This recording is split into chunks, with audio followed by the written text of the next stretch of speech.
Hello guys and gals, and welcome to another unique item video. Unique items. I did that wrong.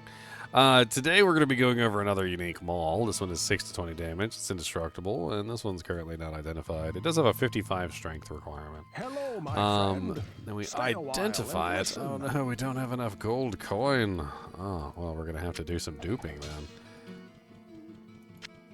No, I messed up my duping. I'll dupe it.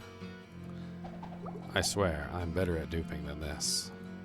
We can do it. We can do it. Ha ha ha. And now we have 2 Cranium Bashers. Well, what can I do for you? Just enough gold. Alright. Hello, my friend. Stay a while and listen. The Cranium Basher. Now, the Cranium Basher is a kind of a unique item. It does exist in Diablo 2 as well, if you guys are familiar with the Diablo 2 version. So this is an item that was pulled forward from Diablo 1 to Diablo 2. It adds 20 points of damage, which is actually kind of crazy. When you look at your damage panel and you see that it says 6 to 20, and then you look at how much damage it actually does, it does 20 to 41. Because it's adding 20 damage to the min, and it's adding 20 damage to the base. Kind of the same way that freaking Grief works. So it's a pretty huge bonus damage that it gives. It also gives 15 to strength, which does give you a bonus damage as well. It's indestructible, so you can't break it. However, it does have a huge effing penalty on it of negative 150 mana, which is going to pretty much wipe out any current character that utilizes this item mana-wise. Which means that really the only character that can get really good use out of this is actually a Hellfire character. It is the Barbarian, which can actually wield the Cranium Basher in one hand, and on top of wielding it in one hand, can also wield a shield with it and get the essentially negative almost completely wiped out because, well, the Barbarian doesn't have any mana. That's one of the classifications of how Barbarian works, is there's no mana. It also has resist all 5%, which seems mediocre at best, but it's there. As you can see, I have negative 140 mana. What the hell?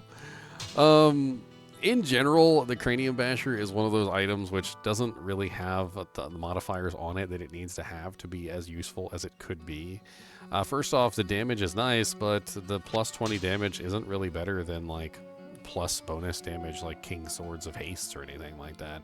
Like, it's okay damage. It's just not better than some of the other options that you could potentially use. It is indestructible, which makes it fairly nice, but it doesn't have any bonus to attack rating.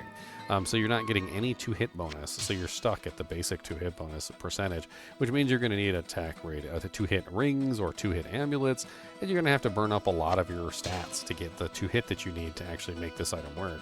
The negative 150 mana in Classic pretty much eliminates it as a useful option for just about everybody, except for maybe like a full offensive melee warrior.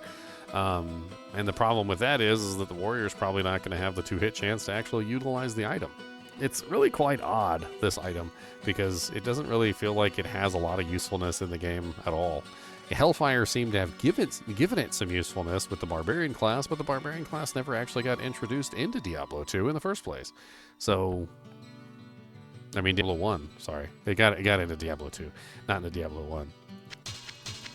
It doesn't have a unique graphic. It's just a standard maul graphic. And the Cranium Basher itself, I don't think it even sells for really all that much. 9,125. That's higher than most items, but not really one of the highest sell values in the game or anything. It's definitely an interesting item to see in the game, but unfortunately just didn't really quite pass muster when it came to its usability. The negative is kind of ridiculous for a weapon that doesn't really fulfill its goal. Like, it doesn't have any faster attack speed. It doesn't have, like, the fastest. It doesn't have the, like, the 2-hit that you need to actually utilize it. And in general, it's just not really an amazing weapon. I think that's pretty much it about this. As always, I do appreciate you guys and gals joining. Be sure to hit that like button and subscribe button if you enjoy the content. And as always, keep watching.